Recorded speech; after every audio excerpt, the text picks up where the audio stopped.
علیہ الصلوۃ والسلام 2 مہینہ پہلے سے فرماتے تھے، اور 2 مہینہ پہلے سے آپ کی دعا شروع ہوتی تھی۔ آپ رجب کا چاند دیکھتے تھے تو دعا شروع فرماتے تھے، اللہم بارک لنا فی رجب و شعبان وبلغنا رمضان۔ اے اللہ، رجب کے مہینے میں اور شعبان کے مہینے میں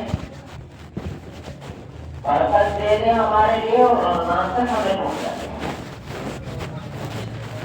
برکت دے دے کیا مطلب یہ ہے کہ ہماری عمر اتنی لمبی ہو جائے کہ ہم رمضان کو پا لیں۔ تو آپ 2 مہینہ پہلے سے کتنا اہم مہینہ ہوگا، کتنا اہم مہینہ ہوگا، جس کے لیے دعا حضور پاک علیہ الصلوۃ والسلام 2 مہینہ پہلے سے فرمائے،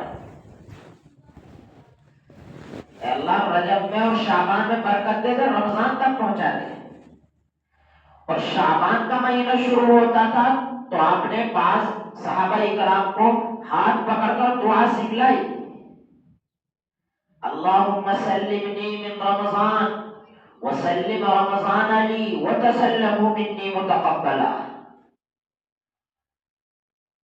اے اللہ رمضان کو ہمارے لیے سلامت رکھ، اور ہم کو رمضان کے لیے سلامت رکھ، اور سلامتی کے ساتھ اس کو قبول فرما دے۔ کیا مطلب کہ ہم رمضان کے لیے سلامت کیسے رہیں؟ کہ بیماریوں سے محفوظ کر دے، کمزوری ہے اس کو دور فرما دے، گناہوں سے پاک فرما دے، اور ہم سے رمضان کو محفوظ رکھ۔ کہ کیا مانا؟ کہ ہم گناہ کریں اس میں، اس سے ہماری حفاظت ہو، کہ ہم اس سے گناہوں میں محفوظ رہیں، اپنے آپ کو گناہوں سے بچا کر زندگی گزاریں، اور ان سب خیر کے ساتھ، عافیت کے ساتھ، صحت اور سلامتی کے ساتھ، اور گناہوں سے بچا کر رمضان کا مہینہ گزر جائے، اور جو نیک اعمال ہو اس کو قبول فرما دے۔ یا اپنے ایک صحابی کو ہاتھ پکڑ کر سکھلائی، کتنا اہم مہینہ ہوگا جس کے لیے حضور پاک علیہ الصلوۃ والسلام اس اہتمام سے متوجہ فرما رہے۔ تو اگر اس مہینے میں آدمی کچھ نہ کر پایا اور کچھ نہ کما پایا، جو اتنا اہم مہینہ ہے جس کی طرف 2 مہینہ پہلے سے توجہ دلائی جا رہی ہے، تو پھر آدمی کی یقینی طور پر محرومی کی بات ہے، اور اس کے قسمت کے خراب ہونے کی بات ہے۔ رمضان کا مہینہ، رمضان اصل میں عربی کا لفظ ہے، یہ رمز سے مشتق ہے، جس کے معنی جلا دینے کے آتے ہیں، جلا دینے کے، ختم کرنے کے۔ علماء نے لکھا کہ رمضان کو رمضان اسی لیے کہا جاتا ہے کہ مسلمانوں کے گناہوں کو جلا کر ختم کر دیتا ہے۔ اس میں اللہ کی طرف سے روز اعلان ہوتا ہے، اور روز مغفرت ہوتی ہے، روز بندوں کی مغفرت ہوتی ہے، ان کے گناہوں کو مٹایا جاتا ہے، بہانے بنا کر مٹایا جاتا ہے۔ اس لیے حدیث پاک میں جو شروع کا 3 عشروں پر تقسیم ہوتا ہے، پہلا عشرہ، دوسرا عشرہ، تیسرا عشرہ، پہلا عشرہ کہ رحمت کا عشرہ ہے، کہ اس میں اللہ کی رحمت برستی ہے، اور بارش کے قطروں سے زیادہ ٹپکتی ہے، بارش کے قطروں سے زیادہ اللہ کی رحمت برستی ہے اس مہینے میں۔ تو اللہ پاک سے بہانہ بنا کر مغفرت فرماتے ہیں، کہ اس لیے رمضان کو رمضان کہتے ہیں کہ مسلمانوں کے گناہوں کو جلا کر ختم کر دیتا ہے، کہ اس میں مسلمانوں کے گناہوں کو ختم کیا جاتا ہے، معاف کیا جاتا ہے، مسلمان کو صاف اور ستھرا کیا جاتا ہے۔ جیسے لوہے کو آگ میں ڈالا جائے تو صاف ہو جاتی ہے، زمدور ہو جاتا ہے، ایسے ہی رمضان کا مہینہ اور مومن پاک صاف نہ ہو گناہوں سے، ایک ایسی بات ہے۔ اور اگر وہ گناہوں سے پاک صاف نہیں ہوتا تو یقینی طور پر اس کی محرومی کی بات ہے۔ قرآن پاک میں اللہ پاک ارشاد فرماتے ہیں، یا ایھا الذین آمنوا کتب علیکم الصیام کما کتب علی الذین من قبلکم لعلکم تتقون۔ اے ایمان والو، ہم نے تم پر روزے فرض کیے ہیں، روزے فرض ہیں، ہر بالغ مرد عورت پر فرض ہے، کہ ہم نے تم پر فرض کیے ہیں. کیوں؟ لعلکم تتقون، تاکہ تم متقی بن جاؤ، اللہ کا دوست بن جاؤ. متقی کہ اللہ کا دوست، اللہ کا ولی، کہ اس کو متقی کہا جاتا ہے. کہ رمضان کا مہینہ اس لیے دیا گیا ہے اللہ کی طرف سے، اللہ پاک خود فرما رہے ہیں کہ روزے ہم نے تمہیں اس لیے دیے ہیں، اس لیے فرض کیے تاکہ تم متقی بن جاؤ. اور متقی بننے کا مطلب کہ تم اللہ کے دوست بن جاؤ. یہ اللہ کے دوست بننے کا مہینہ ہے، یہ اللہ کے قریب ہونے کا مہینہ ہے. اللہ پاک اس میں قریب فرما رہے، خود ارشاد فرما رہے قرآن پاک کہ تم متقی بن جاؤ، اس لیے روزے فرض کیے. اور باقی جو ملے گا روزہ رکھنے پر وہ تو الگ بات ہے، کیا کیا ملے گا اللہ کی طرف سے. ایک حدیث پاک میں ارشاد فرمایا گا خالی بھوکا رہنا اور پیاسا رہنا اور خواہشات سے روکنا مقصود نہیں، اللہ کی طرف سے بہت بڑا اجر اس پر رکھا گیا ہے. ایک تو یہ کہ اللہ کا دوست بننے کی بات ہے کہ اللہ اپنا دوست بنائیں گے اس مہینے میں. دوسرا حدیث پاک میں حدیث قدسی ہے، ارشاد فرمایا الصوم لی، کہ روزہ میرے لیے ہے، وَأَنَا أَجْزِي بِهِ، اور میں ہی اس کا بدلہ دوں گا. روزہ میرے لیے ہے اور میں ہی اس کا بدلہ دوں گا. ساری چیزیں اللہ کے لیے ہیں، نماز بھی اللہ کے لیے، زکات بھی اللہ کے لیے، ساری چیزیں اللہ کے لیے. لیکن اس پہ جو طبیعت پر زور پڑتا ہے، آدمی کے پاس سب کچھ ہوتے ہوئے کھانے سے رکتا ہے، پینے سے رکتا ہے، خواہشات سے رکتا ہے، کوئی نہیں دیکھتا کہ اللہ دیکھ رہا ہے، اسے رک جاتا ہے کہ الصوم لی، کہ روزہ میرے لیے ہے اور تمام نیک اعمال کا بدلہ فرشتوں سے دلوائیں گے. وَأَنَا أَجْزِي بِهِ، اور روزے کا بدلہ میں خود دوں گا. اور ایک روایت میں ہے وَأَنَا أُجْزَىٰ بِهِ، کہ روزہ میرے لیے ہے اور روزے کا بدلہ میں خود ہوں. روزہ میرے لیے ہے اور روزے کا بدلہ میں خود ہوں. کہ روزے کے بدلے میں کیا ملے گا؟ کہ اللہ پاک ملیں گے. ایک روایت کے مطابق کہ میں اس کا بدلہ دوں گا، کیا دیں گے اللہ پاک، وہ اللہ پاک بہتر جانتے ہیں. اور دوسری میں کہ روزے کا بدلہ، کہ روزے کا بدلہ میں خود مل جاؤں گا اس کو. اور ہم ایمان والے ہیں کہ جس کو اللہ مل گئے اس کو تو ساری چیزیں مل گئی، جس کو اللہ پاک مل گئے اس کو ساری چیزیں مل گئی. اسی لیے تو اس کے چھوڑنے پر وعیدیں بھی سخت ہیں، روزے کے چھوڑنے پر. اور یہ مہینہ تو ویسے مقدس مہینہ ہے. ایک حدیث پاک میں فرمایا اگر کوئی آدمی روزہ نہ رکھے، ایک روزہ چھوڑ دیا تو قضا تو اس کی ایک روزے سے ہو جائے گی، توڑا نہیں چھوڑا ہے. اگر کسی نے توڑ دیا رکھ کر بیچ میں تو اس کا تو مسئلہ ہو رہا کہ اس کو تو 61 روزے لگاتار رکھنے پڑیں گے، کہ اگر ایک بھی دن نہ رکھیا تو پھر دوبارہ شروعات کرنی پڑے گی. لیکن اگر چھوڑ دیا تو پھر قضا تو ایک روزے سے ہو جائے گی. لیکن حدیث پاک میں فرمایا کہ رمضان کی جو برکت ہے، رمضان میں روزہ رکھنے کی جو برکت ہے اور رحمت ہے اور جو ثواب ہے، کہ اگر آدمی پوری زندگی روزہ رکھتا رہے تو اس ثواب کو نہیں پا سکتا. پوری زندگی روزہ رکھے لیکن ایک روزے کے ثواب کے برابر نہیں پہنچ سکتا رمضان کے ایک روزے کے برابر. کتنا اہم مہینہ ہے. ہم یوں ہی غفلتوں میں زندگی گزار دیتے ہیں، حالانکہ اللہ کی طرف سے تو یہ مہمان بن کر آیا ہے، اللہ کی طرف سے مہمان بن کر آیا ہے، بڑا معزز مہمان بن کر آیا ہے. اس کا اکرام کیا جائے. اس کا اکرام یہی ہے کہ اس میں عبادت کی جائے. اس کا اکرام یہی ہے کہ اپنے گناہوں کی مغفرت کرائی جائے. اور یہ یقینی بات ہے کہ اگر آدمی اس مہینے میں بھی مغفرت سے محروم کر دیا گیا تو پھر کوئی ایسی گھڑی نہیں کہ انسان کی معافی کا کوئی اور راستہ ہو. کوئی اور گھڑی اس سے زیادہ مقدس ہو نہیں سکتی کہ رمضان کے مہینے میں اگر مسلمان کو مغفرت سے محروم کر دیا گیا تو پھر اس کے لیے نجات کا کوئی اور راستہ نہیں ہے.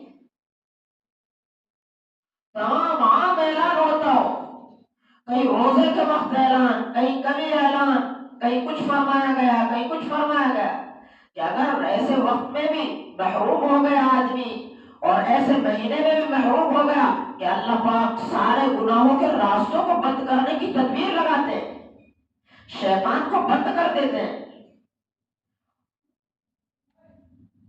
ان کو جال میں پھنسا دیا جاتا ہے، ان کو قید کر دیا جاتا ہے شیطان کو،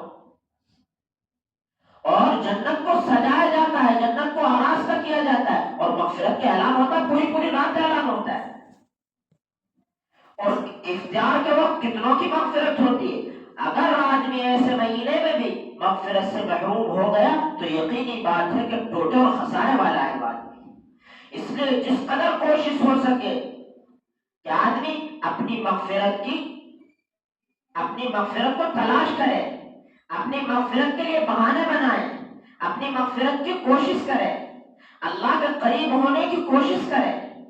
کہ متقی کیسے بنیں گے؟ کہ اللہ پاک فرمائے کہ روزے تو ہم نے تمہارے لیے اس لیے دیے کہ تم متقی بن جاؤ، کہ متقی کے گناہوں سے پاک صاف آدمی، کہ متقی وہ آدمی ہوتا ہے جس کا ایک ایک قدم اللہ کے حکم کے مطابق گزرتا ہے، ایک ایک قدم شریعت کے مطابق اٹھتا ہے، کہ وہ متقی ہے، کہ وہ تقوی والا ہے، کہ تقوی اسی کا نام ہے کہ جتنی چیزوں سے اللہ نے منع کیا ہے کہ ان سے رک جائے، اور جن کا حکم دیا ہے ان پر عمل کرنے والا بن جائے، کہ یہی تقوی ہے۔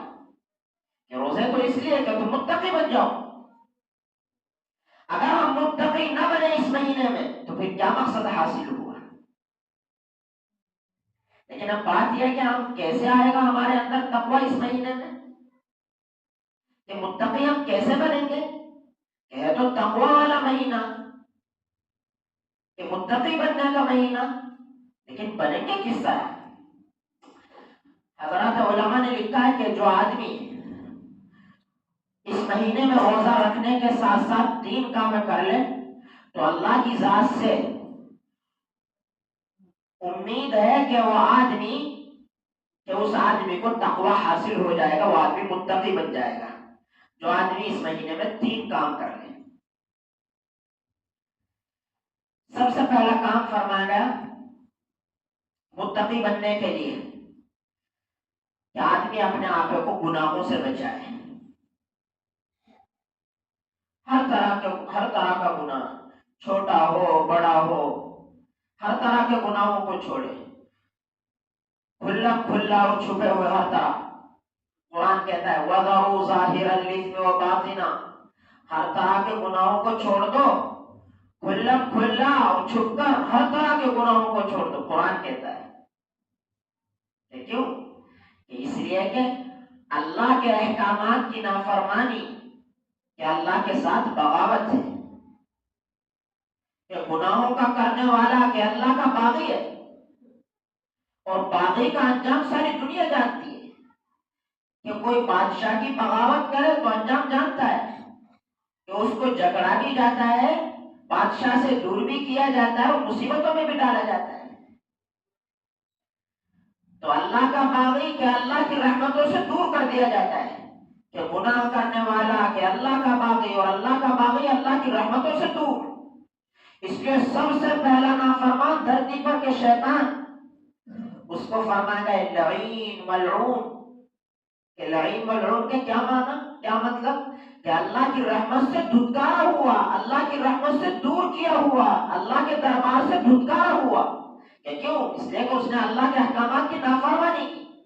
تو گناہوں کا کرنے والا کہ اللہ کا نافرمان، اور اللہ کا نافرمان اللہ کا باغی، جو اللہ کا باغی ہے وہ اللہ کی رحمتوں سے دور ہو جائے گا۔ اس لیے فرمایا گیا کہ سب سے پہلا کام کہ اس مہینے میں اپنے آپ کو گناہوں سے بچایا جائے۔ اسی لیے حضور پاک علیہ الصلوۃ والسلام کا ارشاد ہے اہجروا المعاصی فانها افضل الہجرہ، لوگوں گناہوں کو چھوڑ دو، سب سے بہترین چھوڑنا گناہوں کا چھوڑنا ہے، کہ گناہ نیکیوں کو ختم کر دیتے، گناہ نیکیوں کو صاف کر دیتے، جیسے استاد سر سے بالوں کو صاف کر دیتا ہے، ایسے گناہ آدمی کی نیکیوں کو کھا جاتے ہیں۔ اپنے آپ کو گناہوں سے بچایا جائے۔ آج مسلمان کے لیے سب سے زیادہ مشکل کام گناہوں سے بچنا ہوا پڑا ہے۔ عبادت کر لیتا ہے لیکن اپنے آپ کو گناہوں سے نہیں بچا پاتا ہے، اور سب سے اہم کام اپنے آپ کو گناہوں سے بچانا ہے. کھلا کھلا چھپ کر کیا ہوا کہ چھپ کر گناہوں سے بچو. یہ بڑا خطرناک گناہ ہے اور یہ بہت آسان ہو گیا ہے آج کل. میرے ساتھ ایک ٹائٹل اور لیول لگا ہوا ہے کہ میں یہاں بیٹھ کر باتیں کرتا ہوں، اس لیے میں کھلا کھلا گناہ نہیں کر سکتا، کہ ٹی وی میں نہیں دیکھ سکتا، لیکن میرے پاس موبائل ایسا ہے کہ سب کچھ میں اس میں دیکھ سکتا ہوں. یہ آسان ہو گیا، سب سے زیادہ آسان ہو گیا. اس لیے ہماری نہ مجلسیں محفوظ ہیں گناہوں سے، نہ ہماری تنہائیاں محفوظ ہیں گناہوں سے. اور تنہائیوں کا گناہ کس قدر سخت ہے. ایک حدیث پاک میں آپ علیہ الصلوۃ والسلام نے ارشاد فرمایا کہ بعض آدمی کل قیامت کے دن اتنے نیک اعمال لے کر جائیں گے کہ اگر پہاڑ پر رکھ دیا جائے تو پہاڑ دب جائے. اتنے نیک اعمال، کیا قرآن کی تلاوت، تہجد، تسبیح، صدقہ، خیرات، زکات، اتنے سارے نیک اعمال لے کر جائے گا کہ اگر پہاڑ پر رکھ دیا جائے تو سارا پہاڑ دب جائے. لیکن وہ بالکل اعمال پھسپھسے ہوں گے اور روئی کی طرح اڑتے پھریں گے، کوئی کام کے نہیں ہوں گے اس کے. صحابہ کرام فوراً متوجہ ہو گئے کہ وہ آخرت کی طرف متوجہ ہونے والے تھے اور فوراً سوال کیا، اللہ کے نبی کون شخص ہے وہ جو اتنا اعمال لے کر جائے کہ پہاڑ دب جائے لیکن پھر بھی کوئی کام کے نہیں؟ کہ کون شخص ہے، کہ کیوں؟ تاکہ بچا جائے اس سے. آپ نے ارشاد فرمایا کہ وہ آدمی ہوگا جو مجمع میں عبادت کرنے والا، لوگوں کے سامنے بڑا دیندار، اور تنہائیوں میں جا کر اللہ کا نافرمان.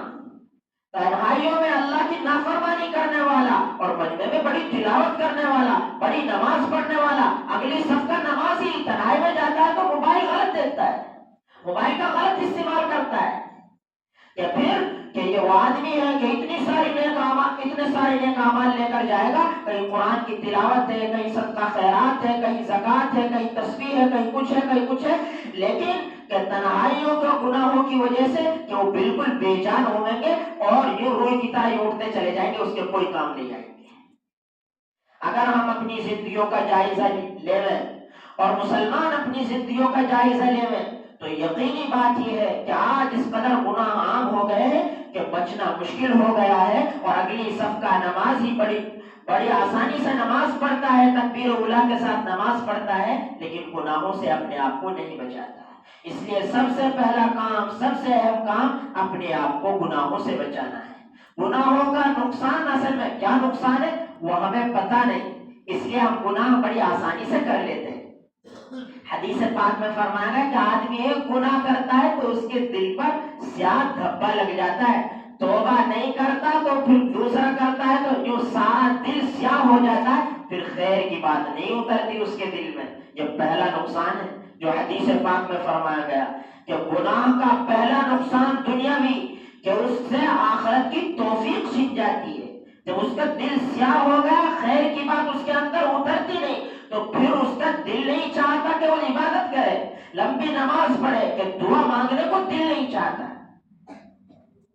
آدمی کا دل نہیں چاہتا کہ آدمی کیوں؟ اس کا دل سیاہ ہو گیا.